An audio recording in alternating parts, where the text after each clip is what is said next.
ॐ जयन्ती मङ्गला काली भद्रकाली कपालिनी दुर्गा क्षमा शिवा धात्री स्वाहा स्वधा नमोऽस्तुते।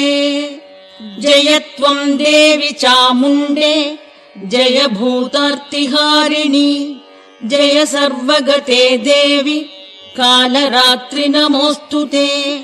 मधुकैढभ विद्रा विविधातृवरदे नमः। रूपं देहि जयं देहि यशो देहि द्विषो जहि। महिषासुरनिर्नाशि भक्तानां सुखदे नमः। रूपं देहि जयं देहि यशो देहि द्विषो जहि। रक्तबीजवधे देवि चण्डमुण्डविनाशिनि।